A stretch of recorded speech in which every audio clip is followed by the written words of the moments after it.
this energy plant. That might be renewable energy, that might be any other sort of energy, maybe on biomass or fossil fuels, etc. So the first thing would be that amount they have is this much. So based on that amount, a design engineer is supposed to select any of the processes, and it has to be optimized. For instance, their capital is like $100 million. Okay, in $100 million, they may afford a plant of 100 megawatts. So, in that case, if there's a technology which is going to produce a 150 megawatt, so as a design engineer, this is duty of design engineer to optimize that plant, that process towards the need. Of course, there cannot be major changes, but it's just an optimization where you can change some parameters, which we may say that normally as a chemical engineer, if we talk about chemical plants, mostly what we do is we optimize things in energy and materials, right? So this is where we are good at. Okay, components of capital cost. Uh, First thing is definitely a fixed capital cost. Second is working capital. I hope you have some idea of this. Okay, I'm just checking for the sake of this that you are listening. Okay. There are mainly two, you can say that components for a capital cost, fixed capital cost and investment, and second is working capital cost. Okay, if we talk of fixed capital cost or fixed capital investment, actually it includes cost of designing, construction, installing a plant, and associated modifications needed to prepare the plant site. Fixed capital cost is made up of, it has three components. One we call the inside battery limits, normally we call ISBL investment, which is actually the cost of plant itself, like whatever plant we are going to have. So this would be totally cost of that plant, right? If we are not talking about it's segregated parts or associated parts to operationalize it. We are not talking of operations yet. We're just talking of a plant, right? For example, if you're talking of a urea plant, so this ISBL or inside battery limit would only have that process equipment, whatever the process equipment is. So that would be cost of that. Okay, second one is modification and improvement that must be made to the site infrastructure, known as offsite or OSBL investment. Normally, we call it offsite battery limits investment. We will be talking in detail on that as well. Third is engineering and construction cost, and fourth one is contingency charges. So actually, there are four major, you can say, segments for fixed capital investment we would be discussing here. Let's talk about ISPL. ISPL plant costs include the cost of procuring and installing all process equipment that make up the plant. We already told that this ISP is actually all about the plant. So definitely that procurement and installation of that process equipment shall have cost of this. Okay, the direct costs include all major process equipment, vessels, reactors, columns, furnaces, heat exchanger, coolers. So you can give several examples that are going to make that plants. I hope some of you have already visited and seen plants and have internships, so you know about the plant equipment or the process equipment which is required to run the process. You can say. Okay, so here are some examples that I already gave to you. There are other things, you can say the bulk equipment or bulk items such as piping. Pipings will definitely come in bulk. Valves come in bulk. Wirings come in bulk. Other instruments, maybe pressure gauge, temperature gauge, or different sensors, pH meters, etc. They may also come in bulk. Insulation materials, paints, lubile, solvent, catalyst, etc. So these are the items which also can come in the bulk. But Remember, these are part of the ISBL, remember. So without these things, even you cannot run the plant. For example, if we are talking of valves, definitely without valve you cannot, control the process. Without wires, you cannot, provide current to the equipments required, right? Okay, without catalyst, definitely you cannot operationalize your process. Other is civil work such as roads, foundations, pilings, uh, buildings, sewers, ditches, burns, etc. Installation, labor, and supervision. So these are the costs which are related to the ISPL. In addition to direct field cost, there will be indirect field cost, which include construction costs such as construction equipment rental, temporary construction. I hope some of you have already, might have seen how construction sites are work. If you have seen, temporary pipings which are held, normally we call them scaffolds. So on a scaffold, uh, uh, uh, design construction designs are made or construction is carried out, and also this needs some rigging stuff in which you can carry equipment from one side or one place to another, or to fix the top of the tower wherever you want. And there can be some trailers like trucks, etc., which are required, to put up those, to fix those equipments. Temporary water, power, construction, workshop, etc., etc. Of course, without these, you cannot put up the process plant. Okay, field expenses in services such as field canteens, specialist cost, overtime pay, and adverse weather costs. These are also some of the costs which are, you can say, indirectly involved to ISBL. Uh, then we have the construction insurance. Definitely, whatever we do, normally most of the plants or most of the even construction sites are insured, so that in case any disastrous things happen, so you have the insurance, so you may claim the insurance to get back your money. Labor benefits, insurance, social security, workers compensation, health issues, and there can be some other things. uh, Miscellaneous overhead items such as agents fees, legal cost. Maybe you need to hire,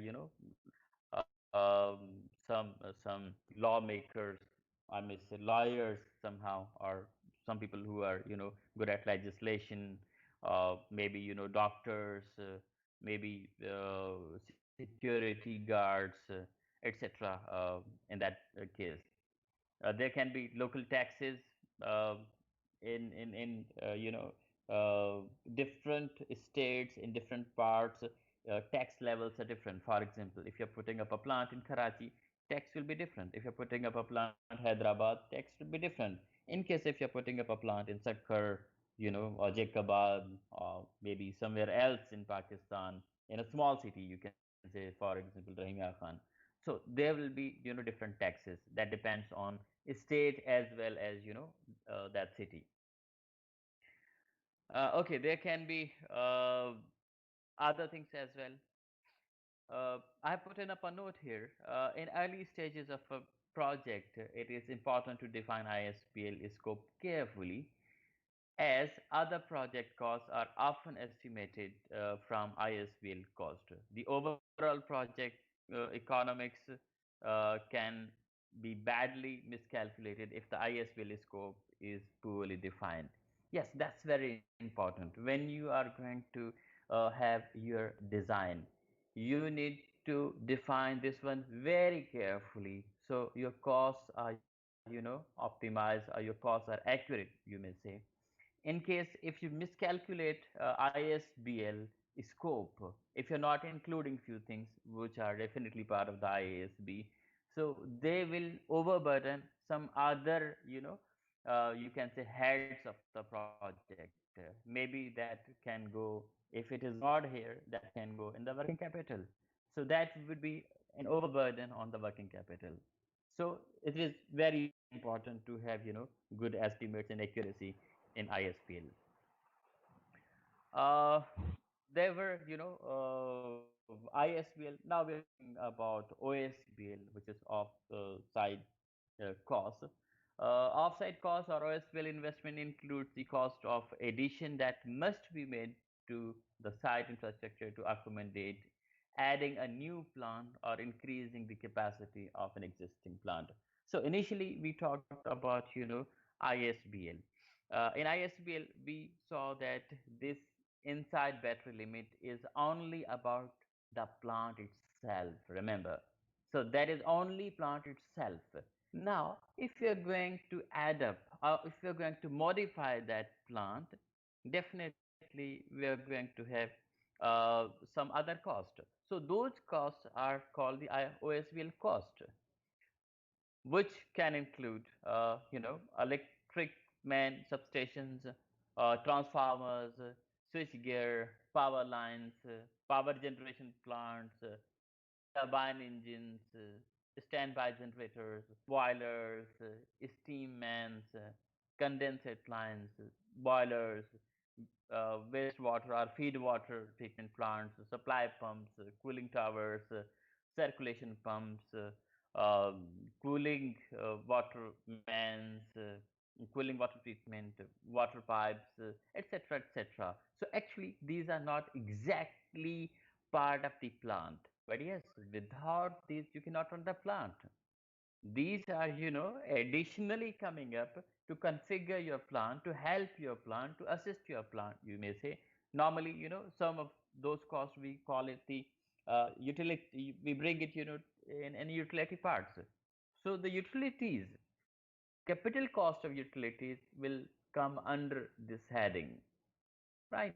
I have given you some of the examples, even equipment which is related for the utilities. Some of the examples you can here see: the transformers, of course you need energy. There can be boilers, definitely you need steam, and there can be water system which can have all the water, whatever form you need. It's treated water, demineralized water, or you can say that distilled water, whatever type of water you need, that will definitely come under this heading. Air separation plants, of course, can be used. These can provide nitrogen, which is somehow a requirement for some of the parts of the plant. So these are some of the OSPL costs. Pipe bridges, feed and product lines, tanker farms, loading facilities, silos, conveyors, docks, warehouses, railroads, lift trucks, laboratories, analytical equipment, offices, canteens, and so many things like emergency services, firefighting equipment, fire hydrants, medical facilities, site security, fencing, gates, etc. These are parts of the OSBL investment or the OSBL cost, you can say. So they were, two main headings. Uh, you can say uh, they were part of the ISB, part of the fixed capital investment, right? But still, there are more two things that we have to go through. One is engineering in construction, and other is contingency charges.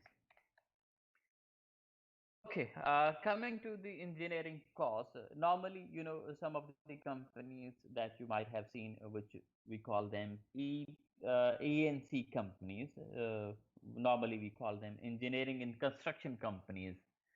So their job is, to bridge things which are required for the plant.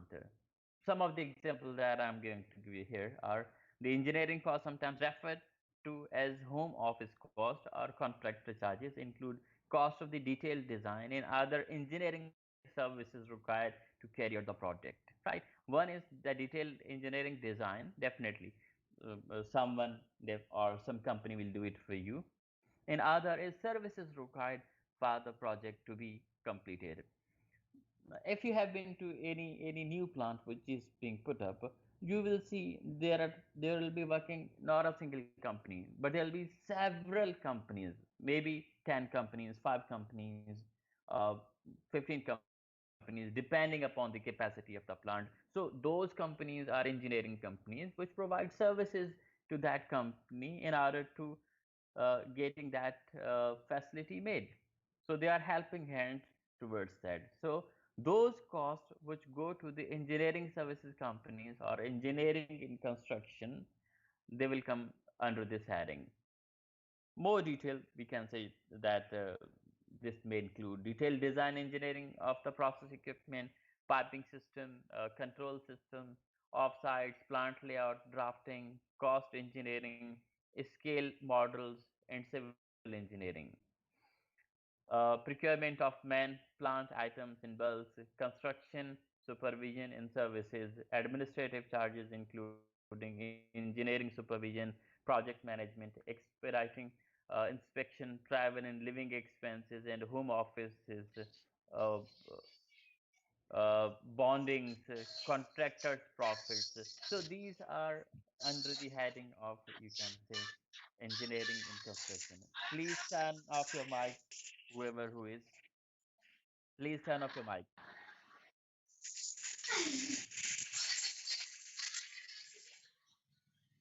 Okay, do you want me to do it for you?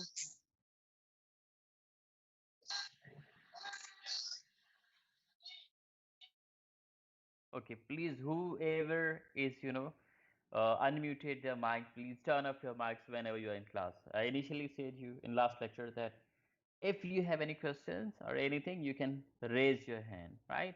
Otherwise, your mic will remain off. Okay, let me continue where I left.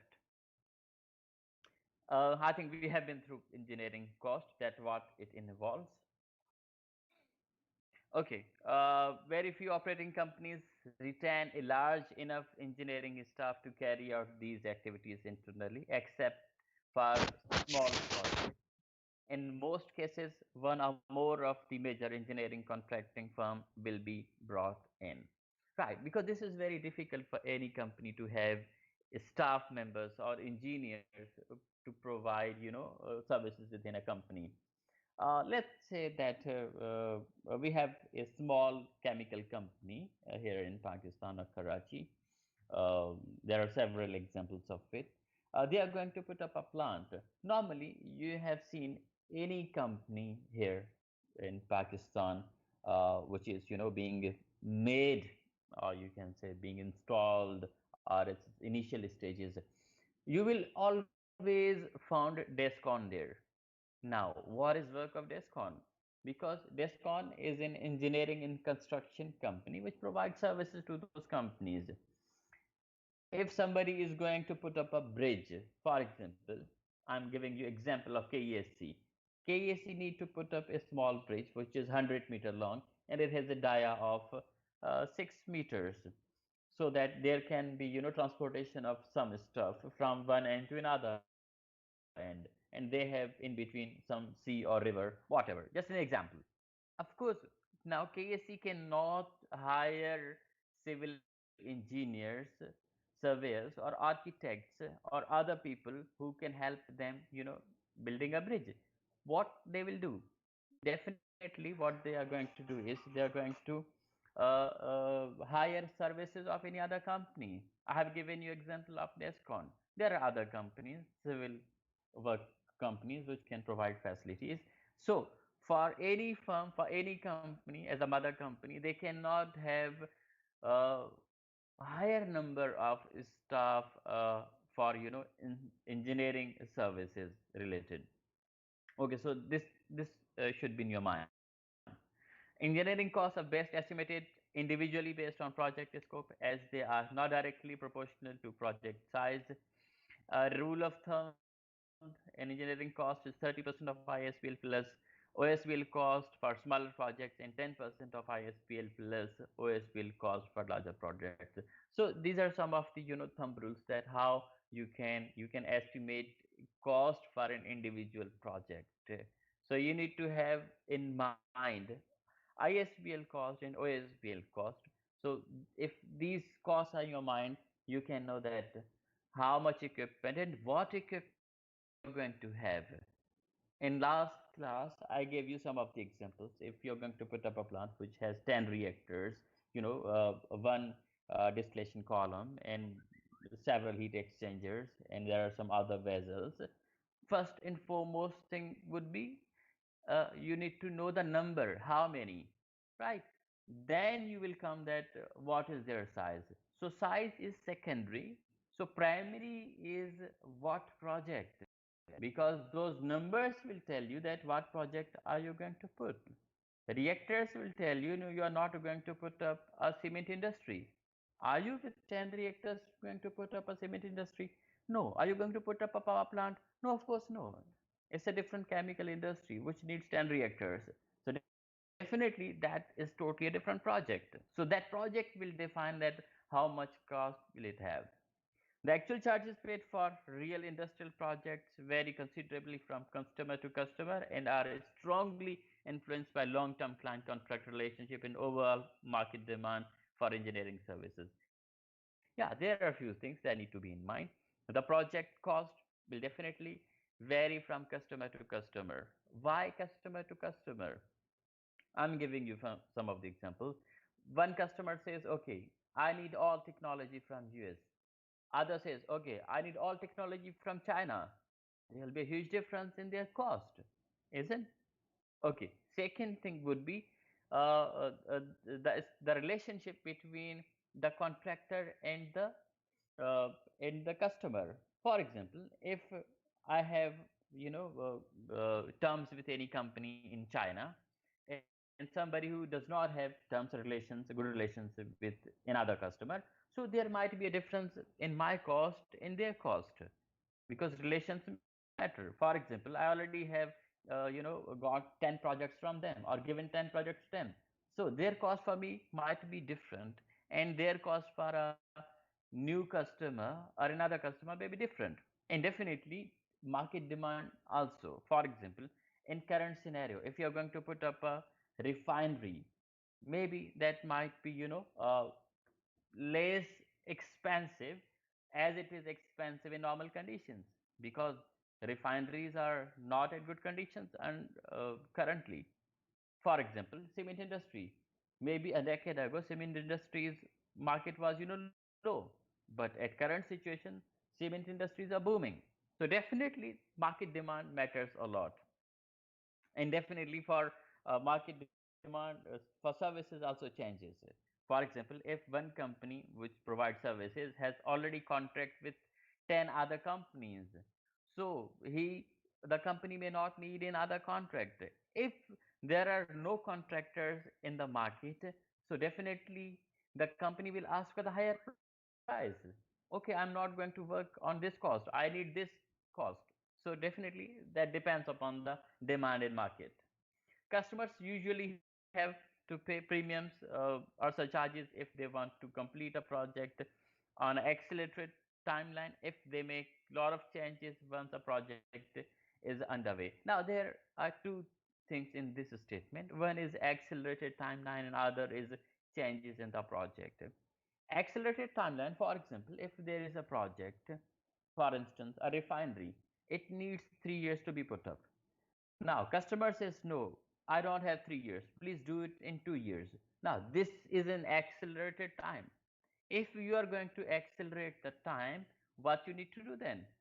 Pay extra. That's very simple. The other thing, if you're going to make some changes in the project scope, for example, earlier you said that, okay, I'm going to put up a cement plant. I need a capacity of 10,000 metric tons in 1 month. Let's say you come, say, okay, please, I need some changes in its scope. I want its capacity to be doubled. How is it possible? If it's possible, of course it is possible, but you need to pay extra. For example, quality. Earlier you said, okay, I need to develop a product which has purity of 98%. Now you say, okay, I need purity 99%. Excuse me. So there, some changes that you mentioned to the project scope. Definitely, there will be some surcharges or premiums that you need to pay for that. Okay, contingency charges. That's very common. Contingency charges are actually the extra money that needed to be added to a project. You can say this is for emergency purposes. This is not allocated to any specific work. There is additional money in your hand in case anything happens. You need to pay that money to that head. For example, you put already some money for civil security, or you can say for community services, whatever, for hospitals and medication, for medical purposes. Now that money is lapsing. There's not enough money in that head. From contingency, you can provide some money to that. Right. In case suddenly new things happen, there is an accident. You do not had already had for accidents. You have to pay that. Okay, then you will pay for that. There is suddenly a dispute among laborers, right? Then to resolve that dispute, you need to maybe hire someone. Uh, Definitely for that you have to pay as well. Okay, let's go through it. Apart from errors in the cost estimate, contingency costs also help. Errors, yeah. If there are errors, definitely they will cost and you can pay them from the contingency. Minor changes in project scope, changes in prices.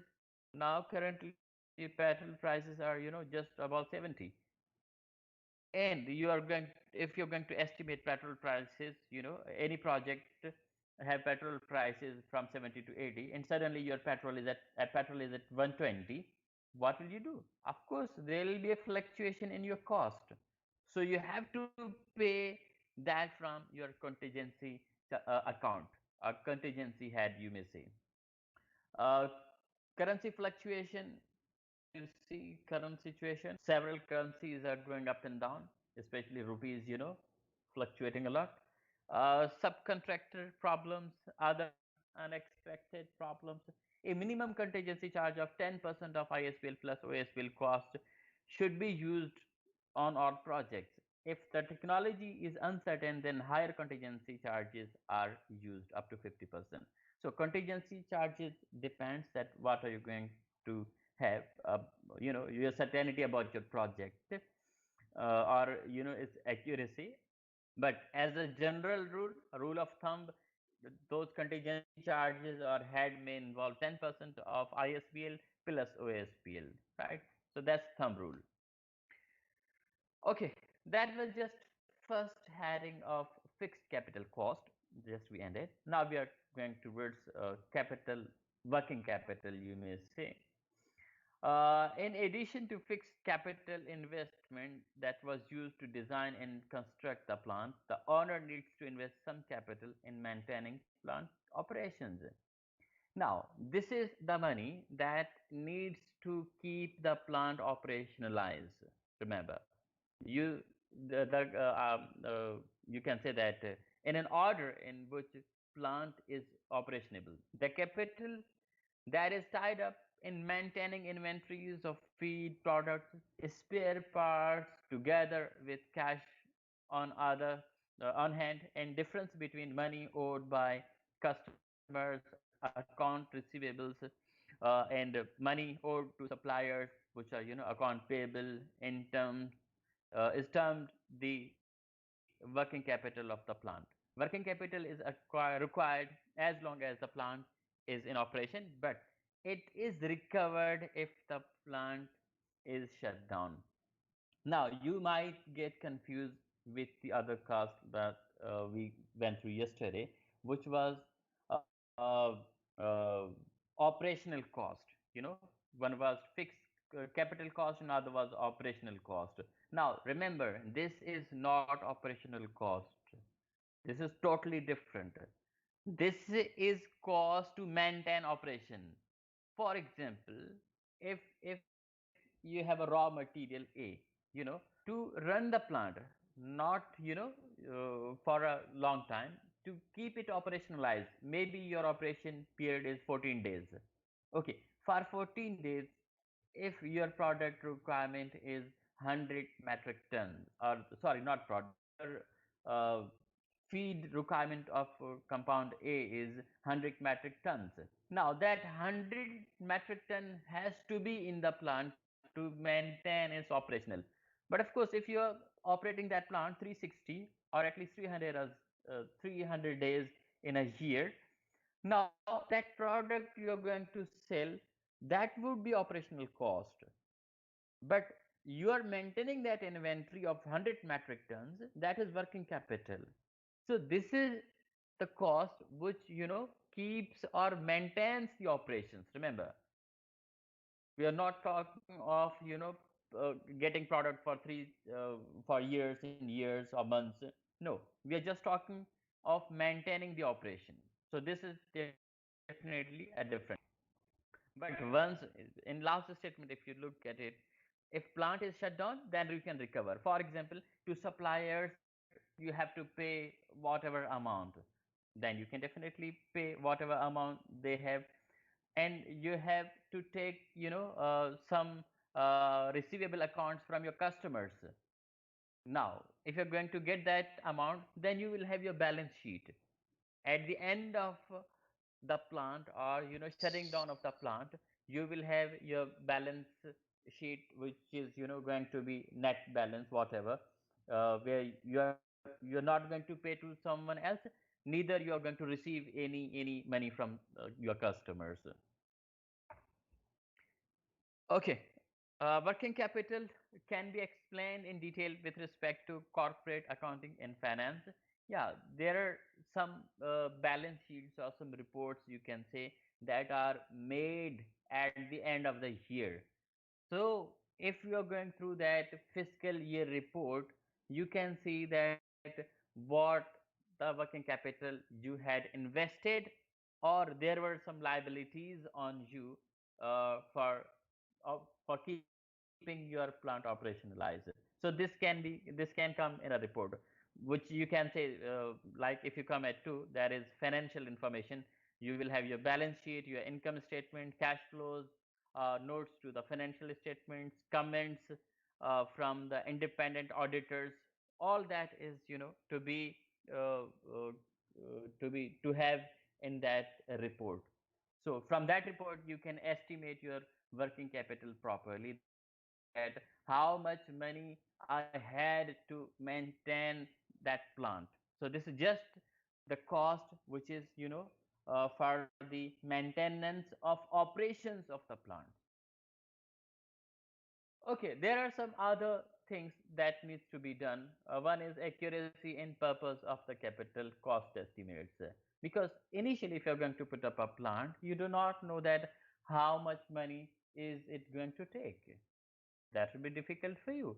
So you need some accuracies for capital cost estimates, right? So how can you do it? There are few agencies that can provide. One is US Department of Energy, and many others use. They use actually 5 classes for estimates. There is AAC International Cost Estimate classes, and there is Development of Cost Estimates. Let me take you through AACE International. I just opened their website. Uh, okay. Actually, these are the agencies which provide initial cost estimates for any plant. You can see this one at US Energy Department, as well as this ACE International. I think I might have slow internet, so it's still not opening, but it can be seen. Okay, this one. At this website, which is a non-profit organization, we call it ACE International, or International Cost Estimating and Analysis Association. For different plants, different facilities, you can get cost from this company. Now, this is not only operational in US, but several other countries like Japan, Korea, United Kingdom. Okay, here you can see. This is presented where Australia, Canada, Japan, United Kingdom. So these are their affiliates. Other than US, this company is operationalized or provide services to other countries mentioned here. Okay, now let us go through US Department of Energy and its five, uh, you can say, classes for estimates. If you see at the left, there are class estimates from class 5 to class 1, and then you can see the names, and then you can see the purpose, and then you can see project definition level. Now, project definition level is, project accuracy level, that how much, accurately you have calculated everything, how much your project is defined. Here by definition is how many pumps, how many valves, how many reactors, how much energy, how much raw materials, how much product, those all things, Okay, if you see at class 5, that is order of magnitude. It's just, rough gauge, you can say. That's used for screening or feasibility. Okay, if you come at the class 4, which is intermediate, concept study or feasibility. That's just a basic study still. It's not, very detailed one. If you come at class 4, sorry, not 4, at 3, that's preliminary, which you can say you have budget, you have authorization or control. Now, here, if you look at project definition level, at class 3, your project is 10 to 40% defined. But at initial stages, if you look at class 5, your project is almost undefined. It's 0 to 2%. You cannot, you have exact values or anything. It's just a rough guess. Okay, put up a plant of 100 megawatt using coal. Now, this is what you know about two things. That is 100 megawatt and other is coal.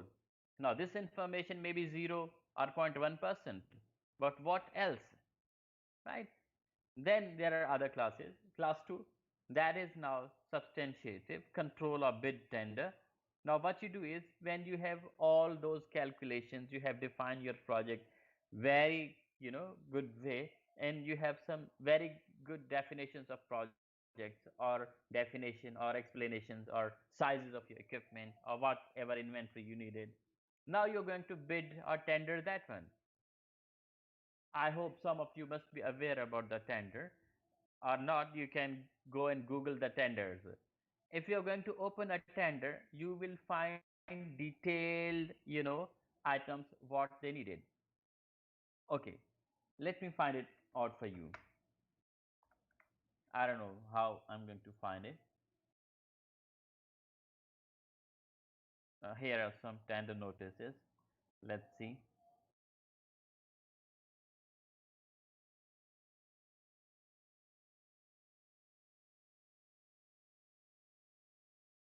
Okay. If you have been or gone through tenders, you will see, detail of everything what is required for that specific project. Okay. Now, here you see, this is, some of the work that is being conducted for invitation to bid, executive director, blah, blah, blah. Uh, let's see the what is heading of that project. Okay, that's maximum advertising. Okay, that's addendum, addition, you can say. Okay, for this project, if you here see, now everything is specific, but like name of the work, providing in laying CC tough, uh, I think that's power something, and 12 inches dia, RCC sewage pipeline at the streets of Mujahid colony, you know. Now, this is what? This is totally defined or totally detailed thing, right? Even here you will see the cost estimates, that water costs are given, and there will be, sizes or numbers, you can say. Now, this is just an example that how bids will be and what information is required to have bids. Okay, now the substantive information is required for control or, bids or tenders. You can say like 30 to 70%. That would be at least, right? And definitely the the class one, that is definite. Definite is like check estimates of bid tender. That's information you can say about the project is from 50 to 100%. They can be, but not less than 50%. There can be information up to 100%, but you can say this would be the class where you will have maximum data, right? So these are some of the classes. Now we are coming to AS International about cost estimates. Here you can say this is all about actually here more of errors than you can say the accuracy. AS International classifies capital cost estimates into five types according to their accuracy in purposes. First, order of magnitude. If you see, that's almost the same thing which was in US department.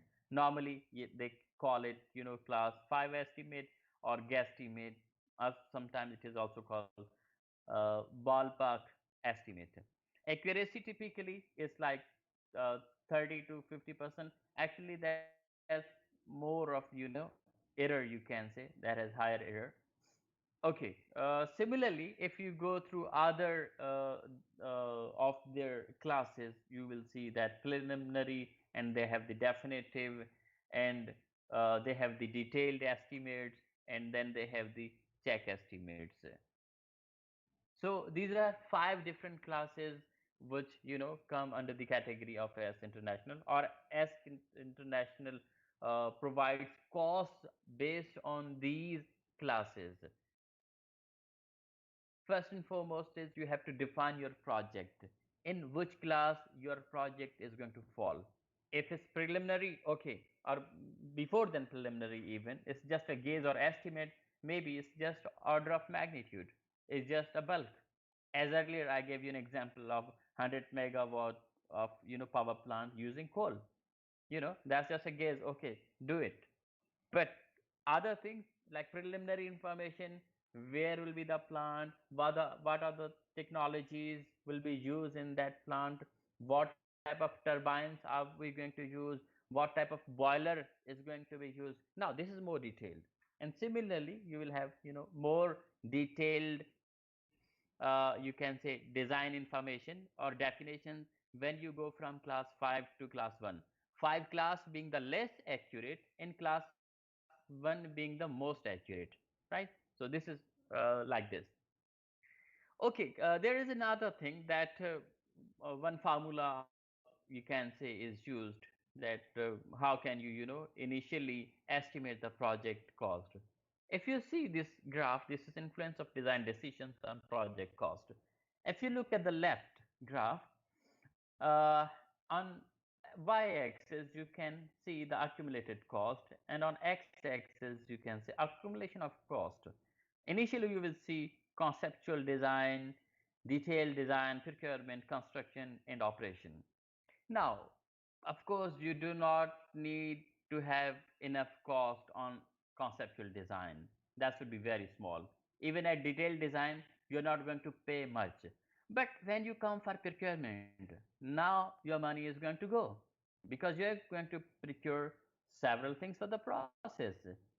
And definitely on construction and operation, your cost accumulation will be high. So that's a maximum till operation. When your operation starts, then you can say that there will not be further influence of your decisions on the cost. Means that is not flat. Your plant is already operational. But at the right side, if you see the graph, now actually these are the same things but in a different concept. Now this is actually influence of design decisions. For example, we talk about the conceptual design. Now, totally your cost is depending on that. If you see your peak is very high, how? It is because, for example, if I'm going to put up a plant of 5 megawatt, you know, power plant with coal, it has a different cost. If I'm going to put 500 megawatt plant with any other fossil fuel or coal, so total cost determination will be at that point. How much cost is going to be used or to be applied for that project? So actually, this is influence of design decision. What design, what capacity are you going to use? And then when you have your procurement, because you already know that what are you going to have, then your decisions will not matter, because your project is already defined. You know that your reactor, your boiler will be of what capacity and from which company. Then you have your construction and operation, and then there are no more cost of influencing your decisions. So your initial decisions matter, about the cost. Whatever you decide about your technology, about the process, about the design, cost will be maximum at that level. Okay, I think it's enough for today, but tomorrow we will, not tomorrow, next week definitely, we will be continuing this lecture, because still we have 4 more headings, you can say. How can we estimate? Oh, but I think we have gone through this. How to use commercial cost estimating software, how to update cost data, how to estimate cost data for international projects, and how to estimate cost for proprietary equipment when data is scarce. So these topics will be, inshallah, taught tomorrow. If you have any questions, please raise your hand. Okay, I should share the slides. I think okay, I have no issues sharing slides. Okay, let me upload it for you. Okay. Let me close this first, then I think I can do it.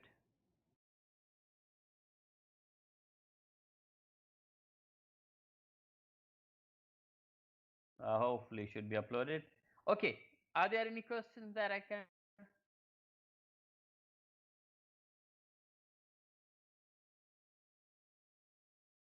Okay, 3 hands. Okay, Sahar, what is your question? ये working सही working cost में और operational cost में क्या difference था समझ नहीं आया Okay, so Minya, that's very simple. देखें, आप अपना माइक बंद कर दें. Let me answer the question. जब हम ऑपरेशनल कॉस्ट की बात करते हैं तो हम डे टू डे ऑपरेशंस की बात करते हैं. ठीक है, नॉर्मल ऑपरेशंस की बात करते हैं. जब हम वर्किंग कैपिटल की बात करते हैं, वी मीन टू कि भाई, हमें मिनिमम जो कॉस्ट है प्लांट को मेंटेन करने के लिए, ऑपरेशनलाइज रखने के लिए, ठीक है, वो कितनी चाहिए. ठीक है ना, हम उसकी बात कर रहे हैं. मिसाल के तौर पे let us take an example of ourselves. हम ह्यूमन बॉडी का एक एग्जांपल ले लेते हैं, अपना एक एग्जांपल ले लेते हैं. आप माइक बंद कर दें, that would be easy for me to answer. देखिए, हम अगर अपनी बात करें, ऑपरेशनल कॉस्ट हमारा क्या है. हम रोज घूमते हैं फिरते हैं, जो मतलब हम खाते पीते हैं, जाहिर सी बात है कि हम अपना वॉक में या सोने में एनर्जी यूटिलाइज हो रही है, ठीक है, वो ऑपरेशनल कॉस्ट है. लेकिन जिंदा रहने के लिए जो मिनिमम एनर्जी है, वो हमेशा वो सेम रहेगी. मिनिमम आपका ब्लड लेवल उतना ही रहेगा, ठीक है, मिनिमम आपका शुगर लेवल उतना ही रहना चाहिए, ठीक है. मिनिमम जो रिक्वायरमेंट्स हैं to sustain your life, that's actually your working capital. ठीक है. अब जब हम बात करते हैं ऑपरेशनल कॉस्ट की, ऑपरेशनल कॉस्ट का मतलब यह है कि we are talking of product. जब हम प्रोडक्ट की बात ना करें कि मिनिमम इतना चाहिए इसको मेंटेन रखने के लिए, ठीक है ना, उसको हम क्या कह रहे हैं, वर्किंग कैपिटल कह रहे हैं. बात आ रही है समझ में? जी सर जीते, अब आपका क्या क्वेश्चन है?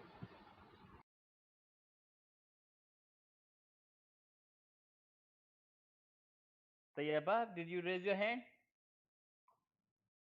Okay, anybody else? अगर अभी भी क्लैरिटी नहीं है रिगार्डिंग अपना operational and working capital. Sir basically minimum sir ये ऑपरेशनल कॉस्ट ऑपरेशनल का बता दें.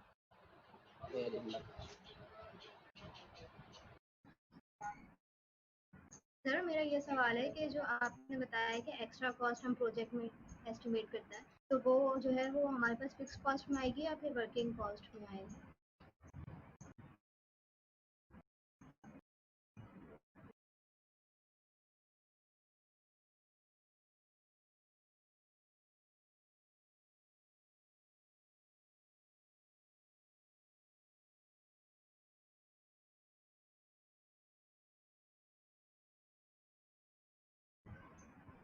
सर सवाल सुना है आपने, सवाल आवाज आई है.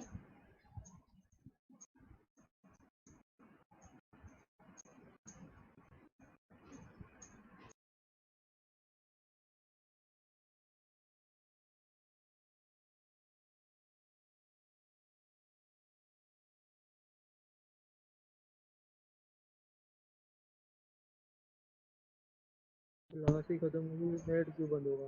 क्लास खत्म हो गई। कह रहे क्लास खत्म हुई, बंद करो बस करो।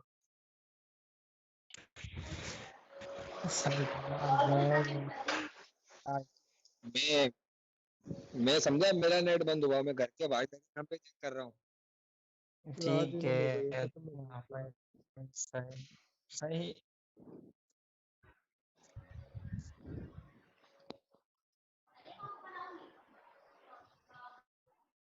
चलो बस बहुत सवाल हो गया, उसके अलावा अच्छी नींद आई है 1 घंटा।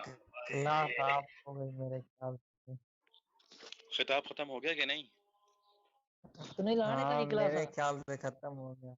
आने बस से आने कहानी नहीं यार सर, कहीं सर कहीं में यार कहानी पे कहानी बजे तो गई आने ही शुरू 3 कर बजे 20 बजे 3 बजे आ सुनील हाँ ओए सर कयूम जी क्लास कितने बजे है? 2 से 4। 2 से मेरे 20 4। बजे नहीं होती। और अभी मजारी क्या सीन है? मजारी है क्या सीन है? मजारी चला सेम गया टेबल मेरे हमें लेकर ख्याल गई। से बस